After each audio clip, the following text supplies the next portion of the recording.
Good morning. Good morning. Hello. You shall not bear false testimony against your neighbor.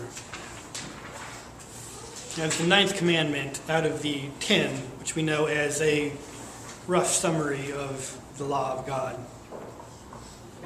Most literally, this commandment is about testifying in a court of law. If you're testifying in a court of law, be truthful.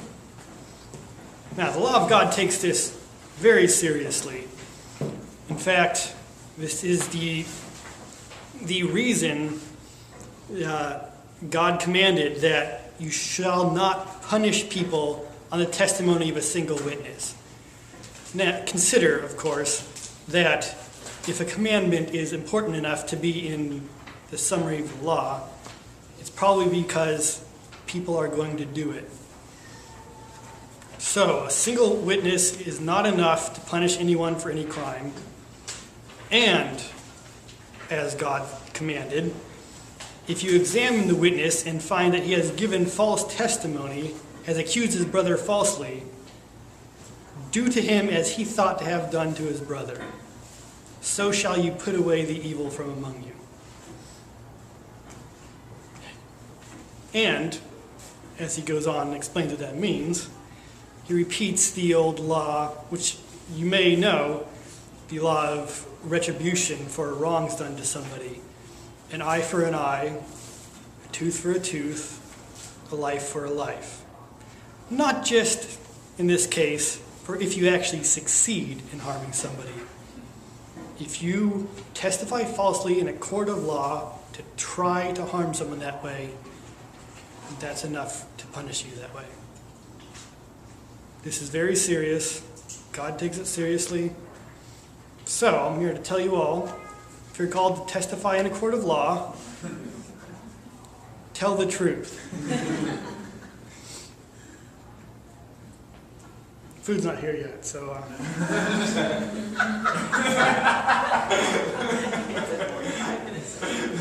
Naturally, there's more to the subject than that. As I mentioned, the Ten Commandments are a summary of the law. And as wiser people than I have noted,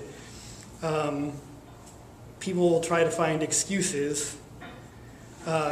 Jesus, for instance, noted that, yes, the law says do not murder, but if you go around saying, hey, I haven't murdered anyone, that's not good enough. If you hate your brother, that's a problem. So, if you're not testifying in a court of law, you're not off the hook. The Bible does mention slander and gossip and backbiting, whispering as bad things that you should not do. So, don't do them. James put it quite eloquently. The tongue is a fire, a world of evil among the parts of the body. It corrupts the whole body, sets the whole course of one's life on fire, and is itself set on fire by hell. I love James. He's so Old Testament.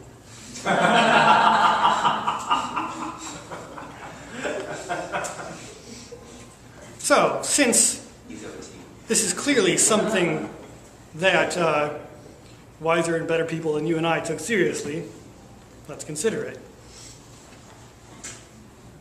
Let's start with slander. Now, everything I'm going to go into for the rest of this is not about speaking in a court of law where you're in front of a magistrate who will be passing justice, administering a punishment.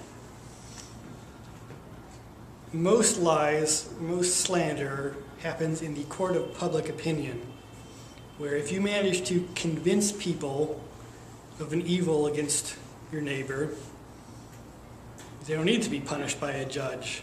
The fact that everyone's going to be excommunicating them is punishment enough. So why do people lie anyway? They're told not to. It should be good enough for them to stop. But it isn't. Why is it so important? Well, let's start with one interesting story. This happened in the middle of last year. There was a very well-respected in his field, distinguished scientist, speaking at a conference in Korea.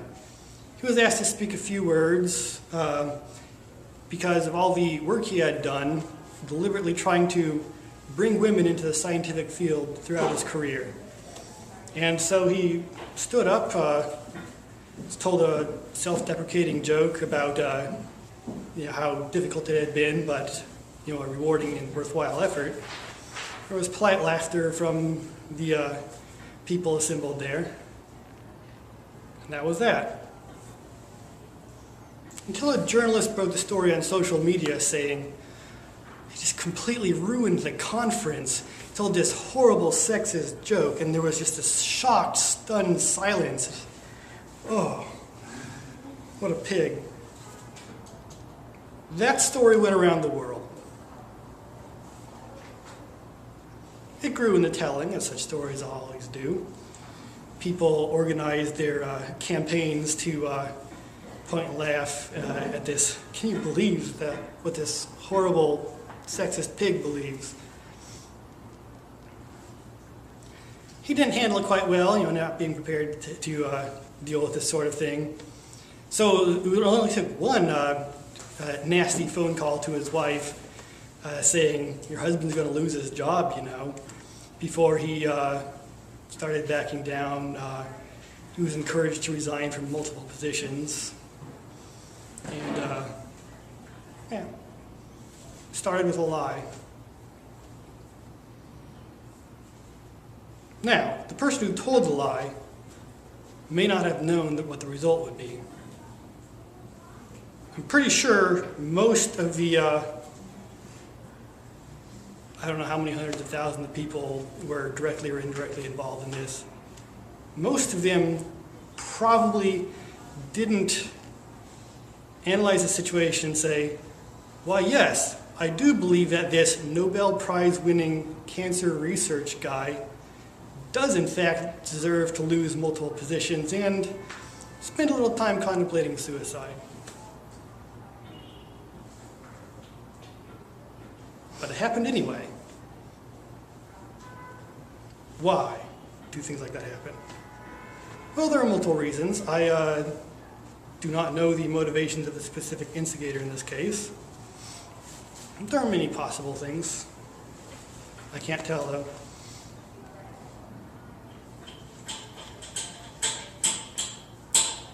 The law of God says, do not go about spreading slander among your people. Do not do anything that endangers your neighbor's life. I am the Lord. So, the first couple things I offer as reasons why people sometimes lie is that sometimes endangering your neighbor's life or his well-being or his reputation or his career is actually what people want. I mean, we have the Sixth Commandment for that reason as well.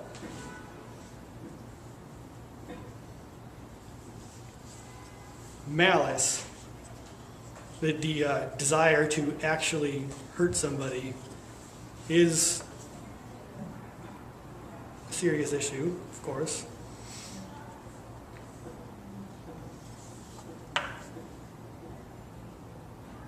Sometimes it is not quite so cold and calculating as a deliberate, premeditated act with the willful intent to harm, though, of course. After all, any evil that one person does to another can come not from, careful analysis and the judgment that hurting another person is the right thing to do, so much as an in the heat of the moment decision based on overwhelming emotions. Wrath, in other words.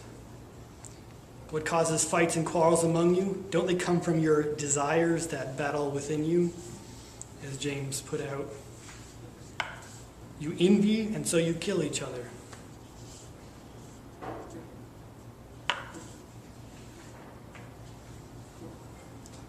So, of course, I'm here to tell you, don't hate your neighbor and plan harm against them.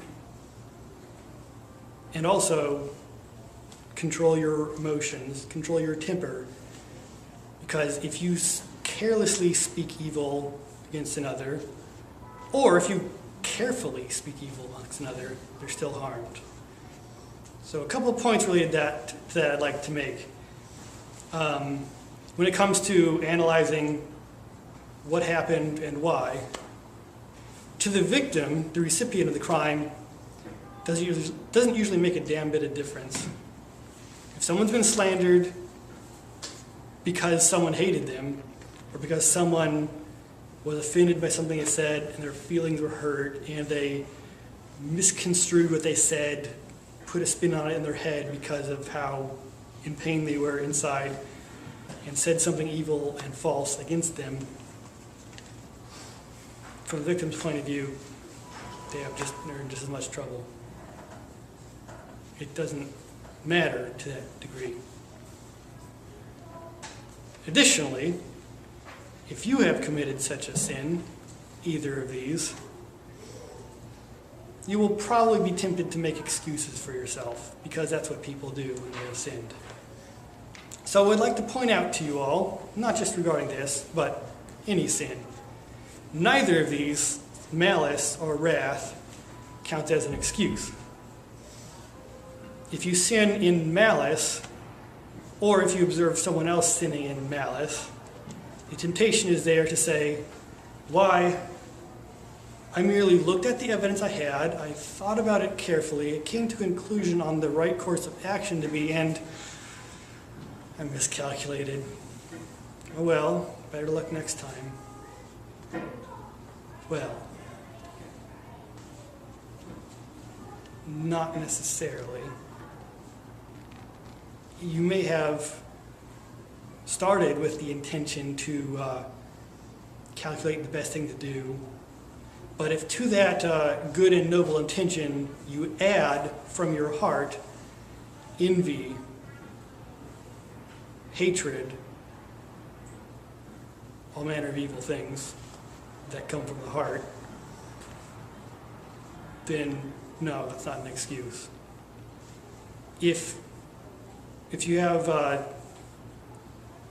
if you started with good intentions, but you ended up somewhere bad, there is a very real possibility, which you should seriously inquire into, that there is something wrong that you put in there that now you must find, you must identify, and you must cut out and throw away. Additionally, if you sin against your neighbor because you lost your temper, it was the heat of the moment, you didn't actually mean it, that's also not an excuse. You may be tempted to say, oh, well, I guess I'll just not mean it next time. You know, maybe I'll remember. Control your emotions or they will control you. You need to learn this at some point if you're going to be an adult. Children are allowed to throw tantrums and because their stubby little arms can't hurt anybody.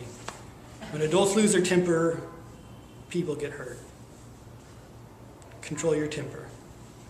As God said to Cain on an important event, sin is crouching at your door. It desires to master you, but you must master it. He didn't. Just a little question. There are people out there, jaded, what have you, that say, well, everybody lies.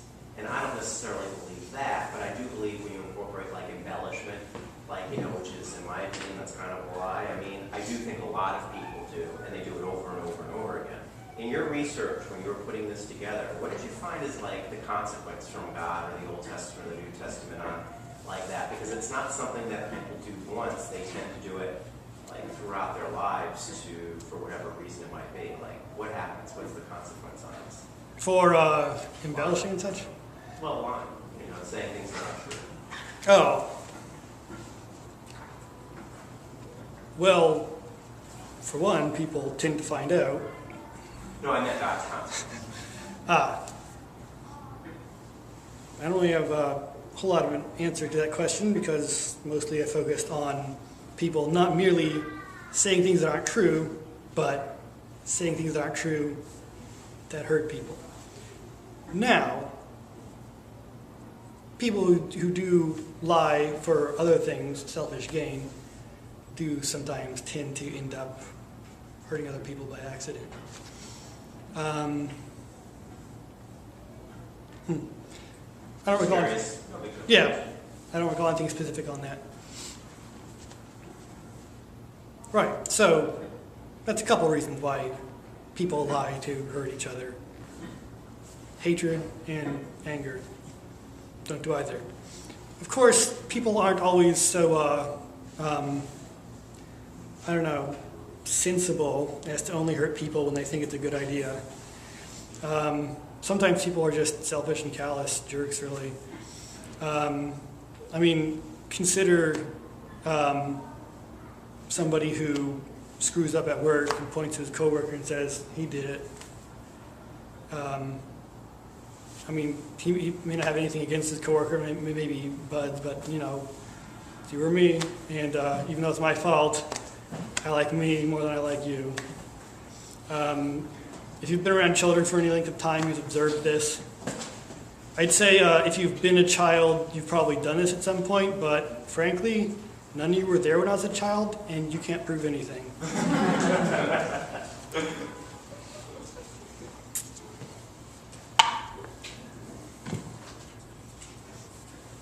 Reporters might be a little more prone to this than most, though.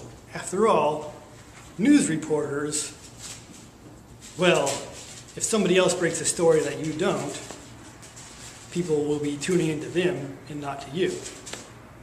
Similarly, if you can find a great story that people may want to know about before anyone else, then you get the ad revenue.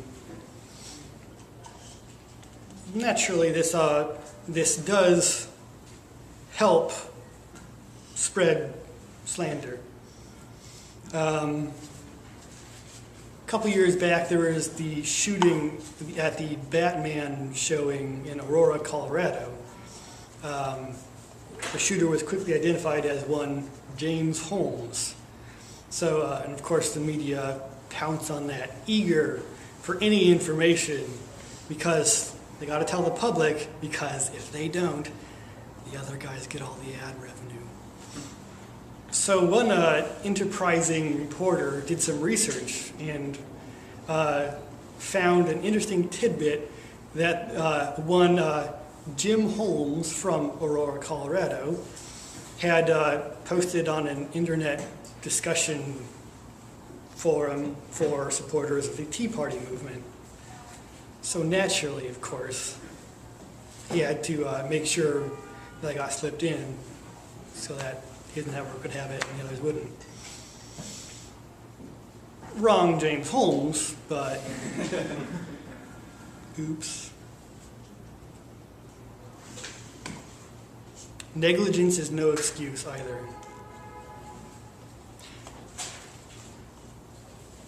Now, that is clearly explained in the Bible regarding the Sixth Commandment.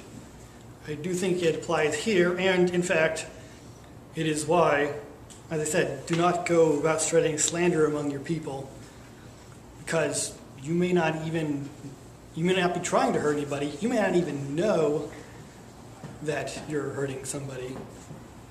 It'll happen anyway. Regarding the Sixth Commandment, do not murder, but also, as the law of God explained, if you have a roof on your house, a flat roof for people to walk on, like a balcony, we only have those on skyscrapers these days, but they have them in all their houses. Build a fence around it so that your neighbor doesn't fall off and you be guilty, you have blood guilt on your head. Because if people go up there, people drink there, people are going to fall off of the fence. Also, if you have an animal, like an ox, which has killed people, well, first of all, you should kill the animal. And if you don't kill the animal, and if you don't keep it pinned up properly, and it kills somebody else, then you really got to kill the animal and the owner. Negligence is no excuse. So, be careful.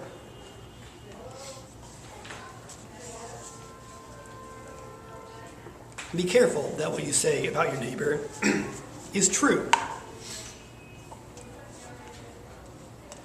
Doesn't quite stop there, mind.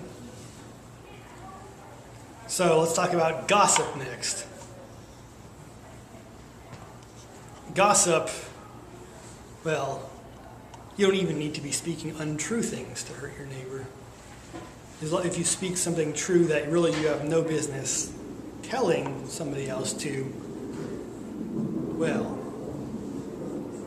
for example, if you know something that your neighbor actually has done wrong, or that you think might be wrong, and you tell someone else about it,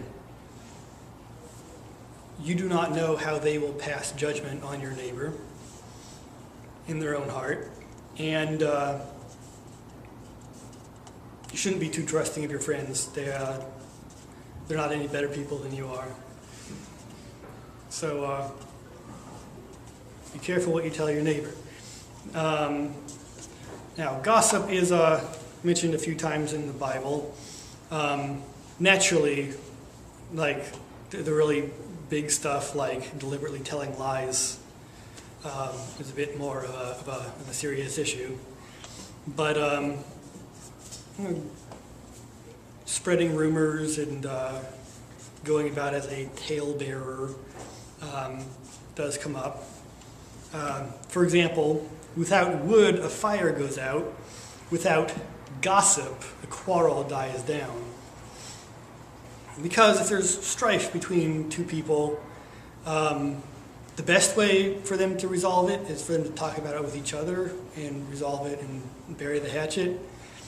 And the worst way to resolve it is for everybody else to talk about it and snipe and say, "Ooh, I think I figured out that this guy is wrong," and then everybody just sort of shuns him a bit and talk about it a bit more. And no, I think maybe let's shun them a bit too. And then everyone's on edge, trying to figure out who they're supposed to disapprove of at the moment. It doesn't really help the quarrel go down, because then the people involved in the quarrel are thinking about the quarrel all the time because they have to figure out what everybody else is thinking about them because everyone's talking about it all the time. And frankly, most of the people involved talking about it in such a situation, it's none of their business. It's also useful in gossip, that is. It's also useful in starting problems. Now, I'd like to give a scenario which is a bit on the hypothetical side, and that's for a reason. The thing about gossip things is it can be a harmful thing. It erodes the unity of any community because they're sniping at each other behind each other's backs. That doesn't help unity very much.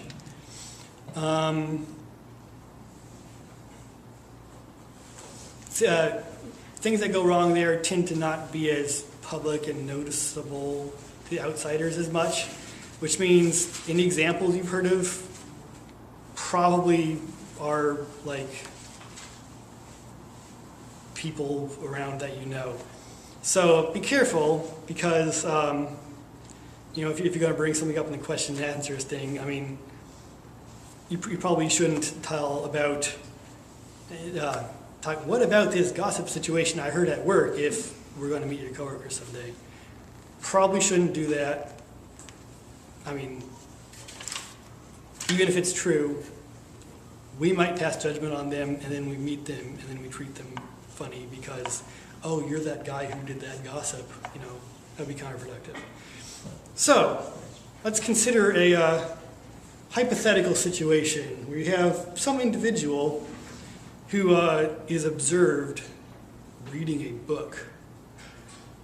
Let's say it's a book like The God Delusion, a very aggressive anti-Christian polemic, and why this individual believes that since we're in a fallen world and we must be as shrewd as serpents, it is to your advantage to know the enemy and know what they're saying about you so that you can better respond when people bring such things up. Okay. He's observed reading this book by another person who is a bit more of the opinion that you should only engage with things that are edifying, and anything that's not beneficial to you, could be a corrupting influence. So she sees this and is very alarmed. Like, why are you reading that? That's poison. You're poisoning your mind. And so she's very distraught and very sincerely worried, compassionately worried for her neighbor. And so one day later, when talking with a good friend, she mentions, "Oh, I saw this person reading this book, and I'm afraid, it's good. He's exposing himself to corrupting influences." So concerned. This third friend, based on that, doesn't know actually what the book is or why the person's reading it. They might make up their own reasons. Who knows what they'll tell the next person in line. So, now, all of this can be avoided with difficulty. Because after all, everything I've been talking about here is human nature. That's why they have the Bible giving us commands to do it, to avoid it. Because it's something that people want to do, and it's something that people believe is justified. So, seek your heart for any offensive way, and cut it out and throw it away. One common theme that happens in any of these situations, whether it be public slander or a private community sniping at itself from the inside. People are stupid and gullible. It's common human nature to go with what everyone else is saying, or at the very least, to not stand against it. This can be a good thing when everyone's working together to do something good, and you join in what everyone else is doing. And when what people are doing is bad, it's a bad thing. Discernment is everything. As the law of God says, you really do have something for everything. Do not follow the crowd in doing wrong. When you give testimony in a lawsuit, do not pervert justice by siding with the crowd. And again, I believe the court of public opinion does count here.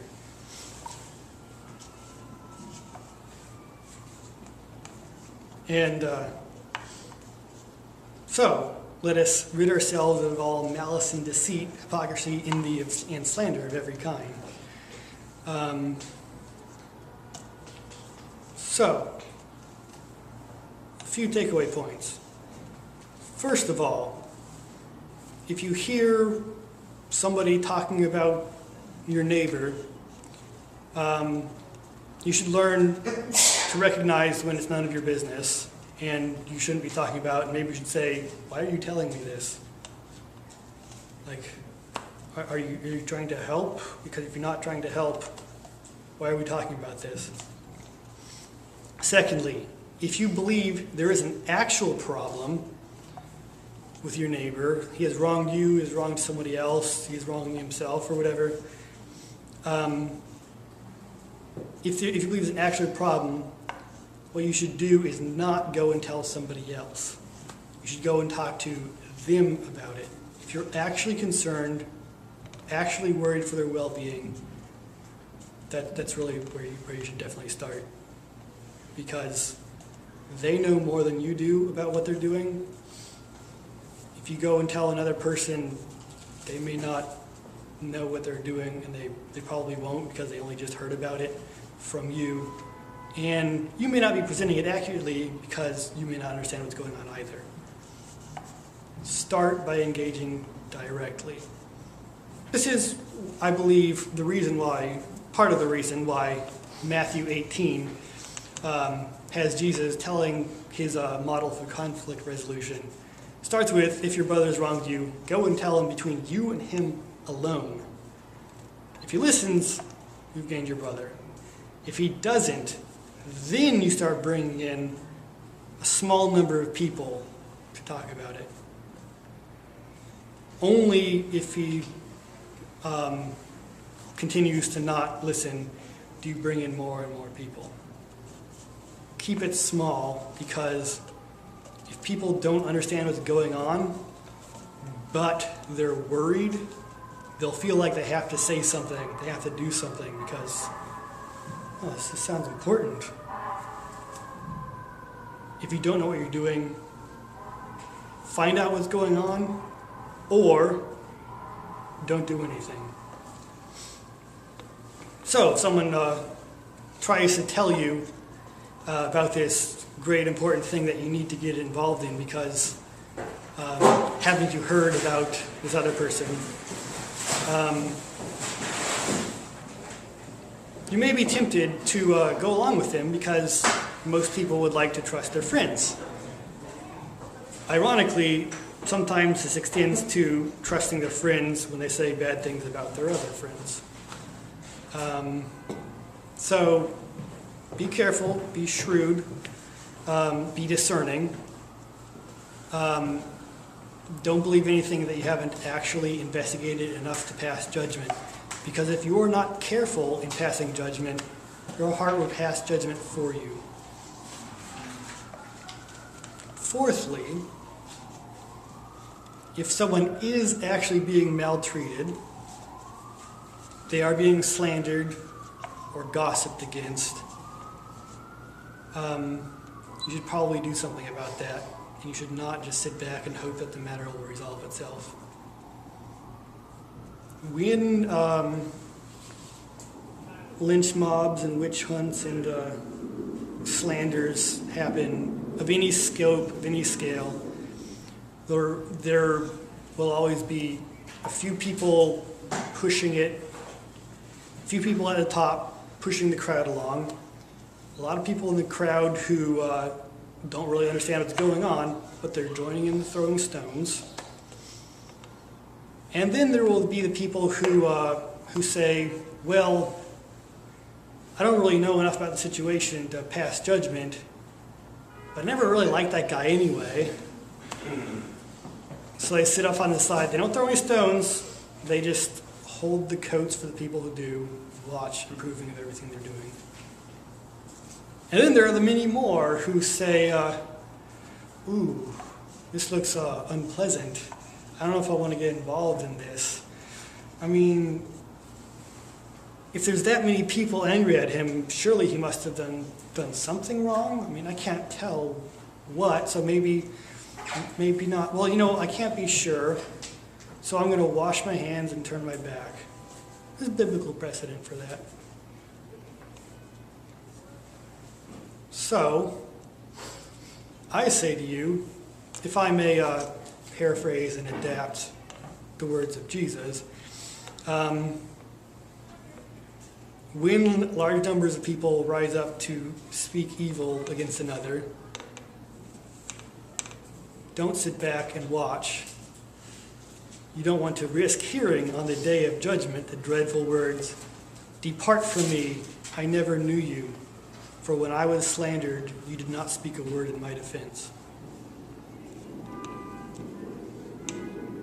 Find out the truth, act on the truth.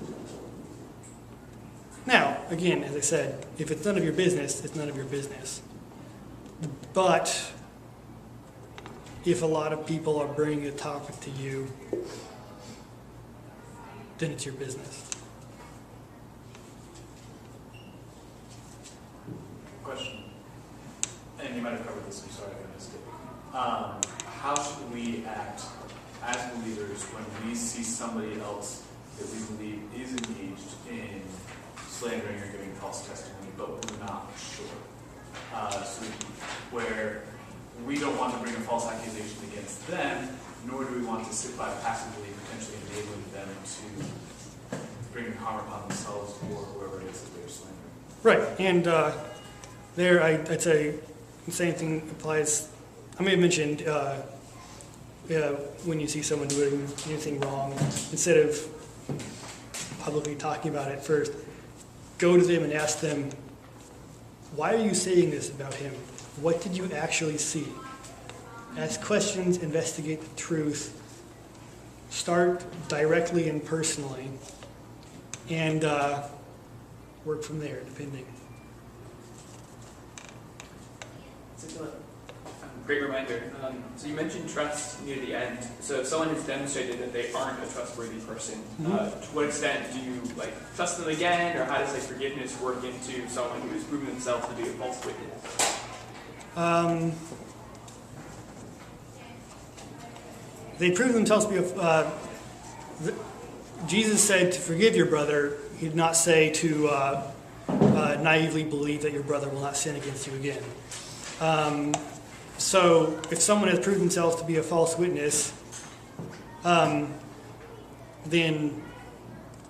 you shouldn't believe what they're telling you. You should be more aggressive in questioning them the next time they try to publicly pass judgment on someone else. You shouldn't hate them, but as the Old Testament says, I don't remember where, I think it was Exodus, do not hate your brother, but rebuke him sharply lest you be complicit in his sin. So if it's something he's doing repeatedly, you should tell him to stop. And again, this is one of these things that in, which passage was it? The bit about, I'm not saying we should avoid everyone who is sexually immoral or idolaters or such, because they would have to leave the world. But I say to you that if a brother is sexually immoral or an idolater or a swindler or a slanderer, do not associate with such a one. So slander is one of those things that if someone, one of those serious things that if someone consistently displays that, it's one of the things that the Bible says you should seriously consider disassociating from. Is there a bright line between what counts as slander and what doesn't, or what counts as gossip and what doesn't? Because sometimes someone will engage in that and say, oh, I'm not slandering. No, that's making excuses. If you know what you're saying is wrong, it's obviously slander. If you don't know but you're not sure, then the legal term is reckless disregard for the truth. That's legally that's still slander. I don't know. There's a fine line though there between slander and gossip. I mean, I haven't seen a whole lot of hard definitions on. I mean, here I'm using gossip to be. It's like slander, but it's technically true, but you shouldn't be saying it. But there's it's a matter of definitions. I mean, the end of 1 Peter 2:1 seems to say, rid yourselves of any type or any kind of slander. So there are apparently various types of slander, but we're not supposed to do any of them. Yeah. That would be a good, I don't believe. They're working on that. Did you get anything in terms of how somebody is supposed to respond to being slandered against? Well, you're supposed to bear it well, and if they're doing it for the sake of Jesus, and if they're standing for the sake of Jesus, you're supposed to rejoice because in the same way they treated the prophets who came before. Probably is something, so I should probably Google that. But I do recall something about if you're slandered and you defend yourself, you might make yourself just look even worse. But yeah. But then again, if there's no one to defend you, which is often the case, that's a common thing. I mean, consider when you observe someone else being spoken evil against? Are you always zealous to stand up and defend them? I mean, probably not. When it's your turn, that's how zealous everyone's going to be to defend you. How encouraging. Do unto others as you would have them do unto you. I don't know quite an answer to your question there, other than be careful, because if everyone already hates you, don't give them another reason to hate you. I mean, if you bear it well, they might notice that, wait a minute, we're being vicious and they're not being vicious. Maybe we're the bad guys. I don't know. That'd be good. Look it up and tell me what you find. So I think it's really important to kind of figure out like what's behind it. So if it is because you're trying to please God and people as a result speak evil of you, then yeah, rejoice and be exceedingly glad. That's treated the prophet as well. But it might also be that God is trying to bring something to your attention and you've not been really doing what's right. And then it's better to kind of think back, like, okay, well, where may I have messed up and try to do what's right. Yeah. Certainly, and the thing is, sometimes slander isn't always like wrong. It's so much as an exaggeration, punishing too much for something wrong that happens. Then again, that's an excuse that slanderers always bring up. So. And also you mentioned like rejoicing for being slandered for a good reason, just like the 1 Peter 2 about like Christ's example. I guess he was being slandered by being called, like trying to have people rebel, etc., and like revile, not reviling in return, but trusting himself to be judged righteously. So Yeah. just, I don't know to what extent Christ was slandered and crucifixed, but Yeah, well, they did bring up false witnesses to testify that he was going to destroy the temple. yeah, he remained silent. Yeah. Called him names too, right?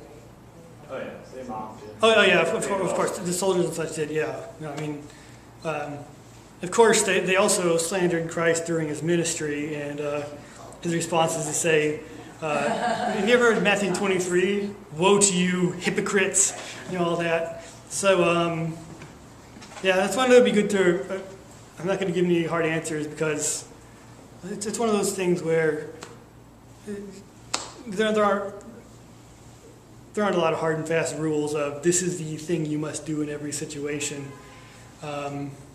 As far as biblically speaking, there's a lot where you can find things that look like rules. Do this, and then somebody they were in a different situation, and so they did something completely different, and it was good.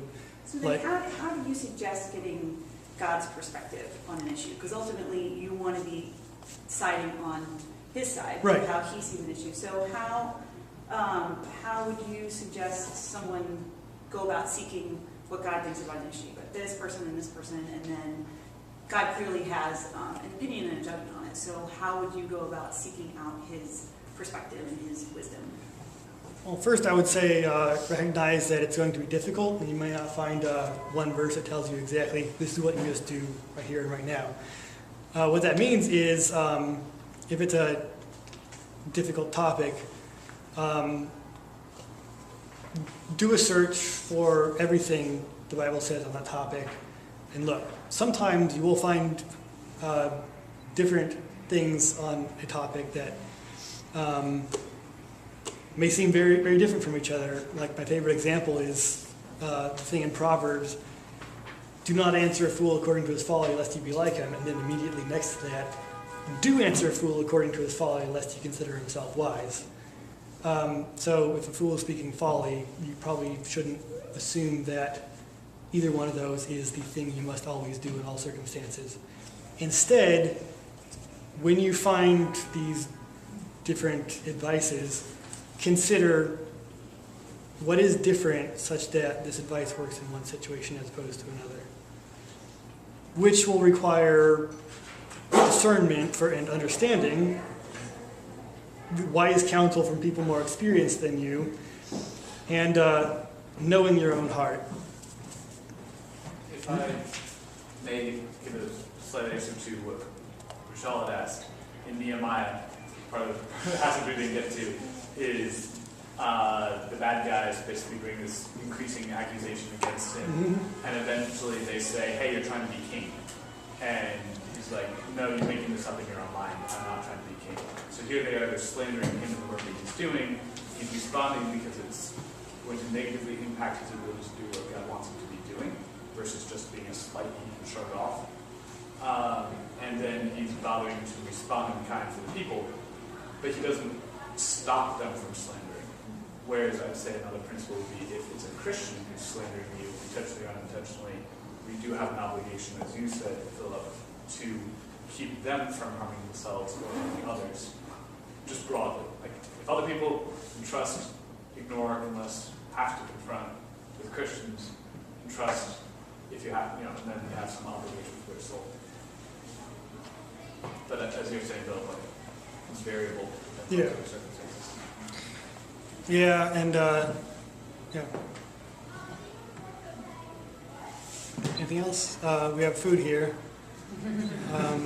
So maybe we should eat. Any, okay, great. God, we thank you for another weekend, another week closed, another opportunity together to worship you.